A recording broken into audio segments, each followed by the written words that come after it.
দর্শক, অন্তর্বর্তী সরকারের ১ মাস পূর্ণ হলো। মানুষের চাওয়া পাওয়া নিয়ে বিস্তারিত জানাবেন মানিকগঞ্জ থেকে সহকর্মী আব্দুল আলিম। আলিম, এই যে মানুষের চাওয়া পাওয়া কতটুকু পূর্ণ হয়েছে এই বিষয়ে বিস্তারিত আমাদের একটু জানান।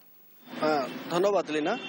গত ৫ই আগস্ট ছাত্র আন্দোলনের মধ্য দিয়ে শেখ হাসিনা সরকারের পতনের পর ডক্টর মোহাম্মদ ইউনূসের নেতৃত্বে অন্তর্বর্তীকালীন সরকার গঠিত হয়।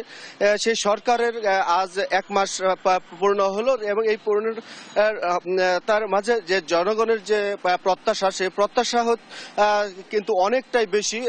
যে দ্রব্যমূল্যের দাম কমানো, প্রশাসনের দুর্নীতি এবং যে অনেকে যে অবৈধ সম্পদের মালিক হয়েছে তাদেরকে আইনের আওতায় আনা সহ নানা দাবি কিন্তু সাধারণ জনগণ জানাচ্ছেন। তো আমরা কথা বলেছি সাধারণ জনগণদের সাথে। জনগণ যেটি বলছেন যে ডক্টর মোহাম্মদ ইউনূসের নেতৃত্বাধীন যে সরকার গঠন করছেন সেই সরকার অবশ্যই যেন যে জনগণের যে চাহিদা সেই চাহিদাগুলো পূরণ করবে বলে তাদের প্রত্যাশা। তো আমরা আমাদের সাথে এখন যুক্ত হবেন মানিকগঞ্জ জেলা সুশাসনের জন্য নাগরিক কমিটির যে সাধারণ সম্পাদক জাহাঙ্গীর আলম বিশ্বাস, তার সাথে। আচ্ছা, এই যে অন্তর্বর্তীকালীন সরকারের ১ মাস পূর্ণ হলো, তো এই সরকারের প্রতি আসলে জনগণের পক্ষ থেকে আপনার আসলে প্রত্যাশা কি? ধন্যবাদ।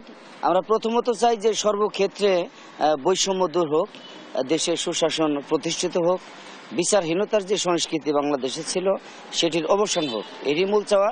এরপরে যেটি চাই আমরা সেটি হচ্ছে যে সাংবিধানিক যে প্রতিষ্ঠানগুলো সেগুলো ভেঙে গিয়েছিল সেইগুলো সংস্কারের মধ্য দিয়ে ফিরে আসুক এবং জনগণের যে ক্ষমতা, নির্বাচনের মধ্য দিয়ে জনগণ তার প্রতিনিধি নির্বাচন করবে।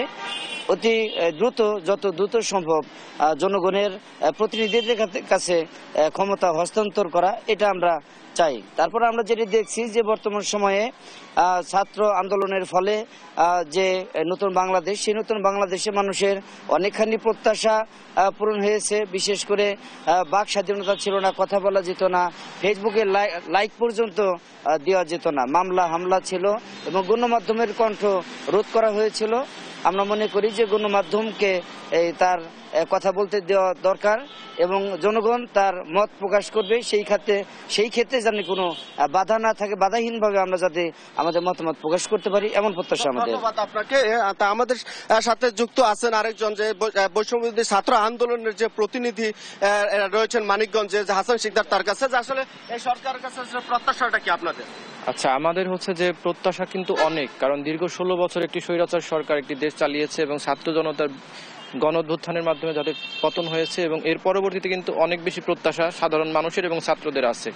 তারই ধারাবাহিকতা আমরা দেখেছি হচ্ছে যারা বিশেষ করে জুলাই এবং আগস্টে যারা শাহাদাত বরণ করেছে, শহীদ হয়েছে বা আহত হয়েছে, সেই হত্যাকাণ্ডের সাথে যারা জড়িত তাদের বিচার নিশ্চিত করা এবং এই লক্ষ্যে কিন্তু অলরেডি এই অন্তর্বর্তীকালীন সরকার কাজ করে যাচ্ছে এবং আন্তর্জাতিক মানের একটি ট্রাইব্যুনাল গঠনের জন্য আমাদের প্রধান উপদেষ্টা।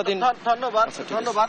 যেমনটি শুনছেন যে সাধারণ মানুষের প্রত্যাশা যে সরকারের কাছে যে দ্রব্যমূল্য বৃদ্ধির যেটা আছে যে সেটি নিয়ন্ত্রণে আনা এবং যে প্রশাসনের স্তরে কিছু সংস্কার করে যেন জনবান্ধব একটা সরকার হয়, সে তার দাবি জানিয়েছেন জনসাধারণ।